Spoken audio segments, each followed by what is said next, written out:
Fala investidor, eu sou Alex, esse é o canal Pingado na Bolsa. Hoje a gente vai conferir aqui o relatório mensal do MCCI 11 de julho de 2022, então fica ligado até o final do vídeo aí para todas as informações.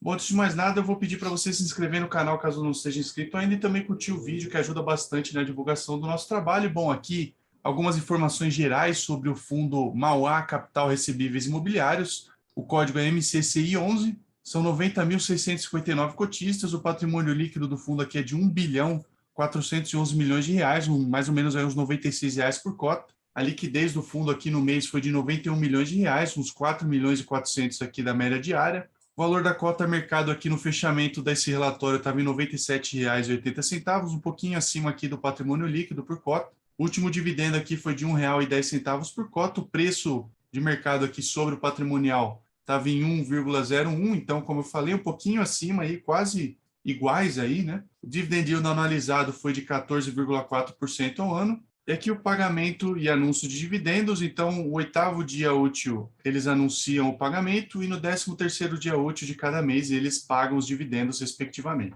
Aqui o fundo tem 14 milhões e meio de cotas, é para investidores em geral, a gestora é a Mauá Capital Real Estate e as taxas que esse fundo cobra são de 0,8% ao ano sobre o patrimônio líquido do fundo, a taxa de gestão, de administração é de 0,2% ao ano sobre o patrimônio líquido do fundo, e a de performance é 20% sobre o que exceder 100% do CDI. Bom, então aqui a gente tem um comentário do gestor, então eles realizaram pelo segundo mês consecutivo uma distribuição de R$ 1,10 por cota, que equivale a um dividend yield analisado de 14,4%, quando considerado o preço de fechamento do mês de R$ 97,80. Eles informam aqui que 100% dos CRIs da carteira permanecem adimplentes e todas as parcelas referentes a julho de 2022, com vencimento até a data de publicação desse relatório, já foram pagas, inclusive o CRI Vogue Square, sem utilização do fundo de reserva. Durante os últimos meses aqui, o fundo quitou todas as suas operações compromissadas e ao longo do mês eles realizaram a venda de fundos imobiliários no montante de 6,8 milhões de reais, gerando um ganho de capital no mês de 26 mil reais e também a aquisição de 12 milhões e meio de reais em 3 fundos imobiliários, sendo um via oferta 400. Bom, aqui a gente tem a taxa média da carteira do fundo, então considerando a alocação em CRIs, que mais ou menos 85% do portfólio e fundos imobiliários, 15% do portfólio,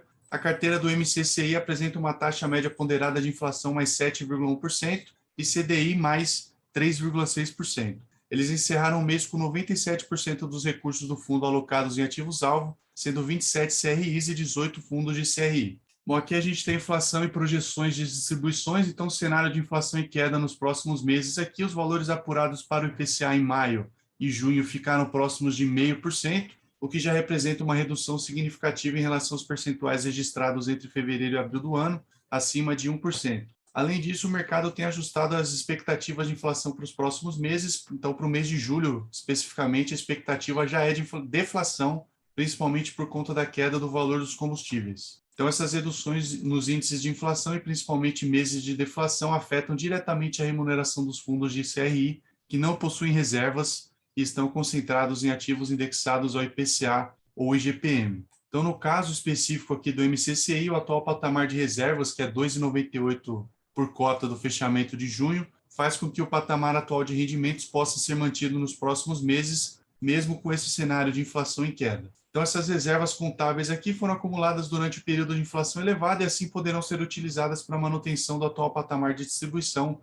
seguindo a filosofia da gestão aqui de estabilização de distribuição. E eles destacam aqui, né, eles ressaltam, na verdade, que esse valor de reservas representa, em sua maioria, inflação acumulada nos ativos que ainda não foi efetivamente distribuída, ou seja, a maior parte desse ainda não virou caixa, entre aspas, do MCCI. Então, a projeção aqui de distribuição não é uma promessa, é uma projeção só da gestão, é entre R$ 1,10 e R$ 1,20 por cota nos próximos meses, e eles têm uma reserva acumulada aqui de quase R$ 3 por cota. Então, aqui a estratégia de estabilização dos valores distribuídos mensalmente. Então, desde o início do fundo, eles adotaram essa estratégia aqui de estabilizar os valores distribuídos mensalmente pelo MCCI 11. Eles acreditam que a realização desses movimentos duradouros e consistentes são importantes para os investidores, à medida que permitem uma maior previsibilidade nos rendimentos futuros do fundo, concentrando assim como cotistas os investidores que buscam uma geração de renda estável e de longo prazo. Já comenta aí para mim se você investe nesse fundo, se você tem essa visão mais longo prazista ou não,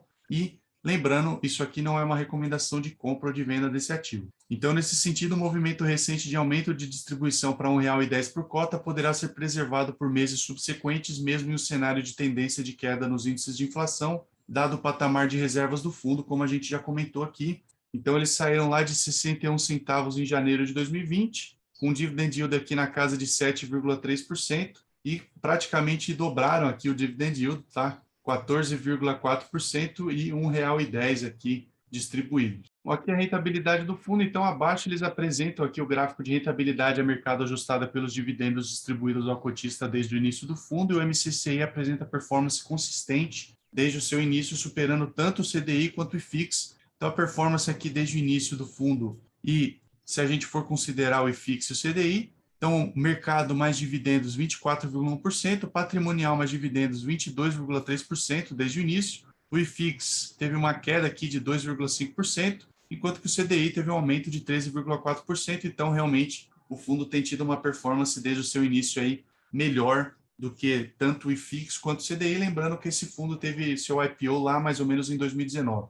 E aqui a liquidez ao longo do mês de junho, o fundo apresentou um volume de negociação no mercado secundário de aproximadamente 91 milhões e 700 mil reais, equivalente a 4,4 milhões por dia. E o MCCI faz parte de alguns indicadores de mercado de fundos imobiliários, sendo eles o IFIX, tem o peso aqui de 1,47% no IFIX, IFIX-L, fundos imobiliários com alta liquidez com peso de 1,7%, e o Suno 30 com peso de 3,3%. Aqui os resultados do fundo, né, um momento positivo aqui para o MCCI. Então, em junho de 2022, o MCCI 11 gerou um rendimento final de 15 milhões e 200 mil reais. Eles consideram que o MCCI 11 está em um momento positivo, considerando o patamar de reservas e a redução projetada nos valores de taxa de performance. Então, a gente vê aqui em junho de 22, as receitas 6 milhões e 600 aqui CRIs, correção aqui CRIs também, e o ganho de capital. A receita sobre o caixa, o ganho de capital em fundos imobiliários, os dividendos de fundos imobiliários, foram 19 milhões e meio aqui de receitas, 4 milhões e 300 de despesas, 15 milhões aqui de rendimento final, um rendimento final por cota de R$ 1,04, um rendimento distribuído aqui de 16 milhões de reais. Então, o acumulado, tá? O rendimento final aqui em 2022 está de 79 milhões e eles distribuíram 82 milhões de reais aqui para os cotistas. E aqui as despesas com taxa de performance. Então, no segundo semestre de 2021, a MCCI apurou valores referentes à taxa de performance. No mês de junho de 22, efeito caixa, está sendo paga a última parcela referente a essa despesa. Isso significa que já no atual mês de julho, as despesas do fundo já apresentam um patamar menor em relação às receitas, e no próximo relatório com database de fechamento de julho de 22, esse efeito vai ser exposto na tabela ao lado aqui. Já se inscreve no canal para não perder o vídeo sobre o próximo relatório que esse fundo publicar. E considerando o atual momento de mercado, CDI alta e abertura das NTNBs, eles acreditam que o MCCI deve passar os próximos 2 semestres sem a cobrança de nova taxa de performance. Bom, aqui a alocação do fundo, então eles estão apresentando o portfólio do MCCI dividido em diversas categorias de alocação para o fechamento de junho. Então, distribuição por classe de ativo aqui em CRIs 82%, fundos em 15%, 3% em caixa. A distribuição por indexador aqui são vários indexadores diferentes, então IPCA 73%, fundos imobiliários aqui 15%, 6% do CDI, mais, e o percentual aqui do CDI 3%, que é esse caixa, e o GPM aqui mais 3%. A distribuição por segmento aqui, comercial 38%, logístico 38%, residencial 13%, varejo essencial 7%, 4% de hotéis e 1% de loteamentos. E a distribuição por região aqui também tem uma diversificação, tá? Então, São Paulo 74%, 12% Sudeste, 4% Distrito Federal, 7% Centro-Oeste, 2% Sul e 0,5% Norte e Nordeste. Bom, aqui o portfólio de recebíveis, né, os CRIs do Fundo Imobiliário Mauá Capital Recebíveis Imobiliários. Então, os CRIs que eles possuem mais de 50% do papel estão aqui na tela. Você pode pausar para dar uma conferida nos dados sobre esses CRIs. A gente continua aqui, tem mais esses 3 aqui, que eles têm mais de 50% do papel, e CRIs que eles possuem menos de 50% do papel, conforme a gente vê aqui também essa tabela, total bastante grande aqui de CRIs que esse fundo tem. E aqui a alocação em outros fundos imobiliários de CRIs. Então, no fechamento do mês, o fundo possui uma alocação de 207 milhões de reais em outros fundos imobiliários de CRIs. Eles destacam a relevância do Mauá Capital high yield nessa alocação, que hoje representa 32% das posições em fundos imobiliários do MCCI, e sua aquisição foi realizada a R$ 100 por cota. Além do MCHY, o MCCI possui uma alocação de aproximadamente 142 milhões de reais em outros fundos de CRI, que dá mais ou menos uns 10% do patrimônio líquido, tá, do fundo, que eles julgam possuírem boa gestão e yields atraentes frente ao risco assumido, o yield on cost de 15% e o dividend yield 14,4%, equivalente a IPCA mais 8,9%. Então, ao longo do mês aqui, o fundo vendeu um total de R$ 6.800.000 em fundos imobiliários, contemplando os fundos MORC e VRTA, gerando um ganho de capital de R$ 26.000 aqui. No âmbito das compras, eles adquiriram 12,5 milhões em 3 fundos imobiliários, aumentaram a posição aí em WHGR e 2 novas compras HSAF no secundário e RBRR via oferta pública. Esses fundos aqui contribuíram com 17 centavos por cota de resultado no mês, e essa contribuição se deu parte pelos dividendos recebidos no montante de 17 centavos por cota e R$ 0,002 aqui, cota de ganho de capital nas vendas de fundos imobiliários que ocorreram ao longo do mês. Então, a gente pode ver aqui os ativos que o fundo tem, tá? Então, MCHY, HGCR, XPCI, FLCR, RBRR, MANA, EQIR, BIME, GAME, VRTA, HREC, WHGR, MORC, Kivo e RBRY, além de outros aqui. Essa é a carteira, o portfólio total do MCCI de fundos imobiliários. Então, esse foi o vídeo de hoje sobre o MCCI 11. Espero que tenha sido útil para vocês. Se foi útil, considere curtir o vídeo, assina o canal para não perder os próximos vídeos. Compartilha também com quem possa ter interesse sobre esse tipo de conteúdo. É isso por hoje, eu te vejo no próximo vídeo. Tchau!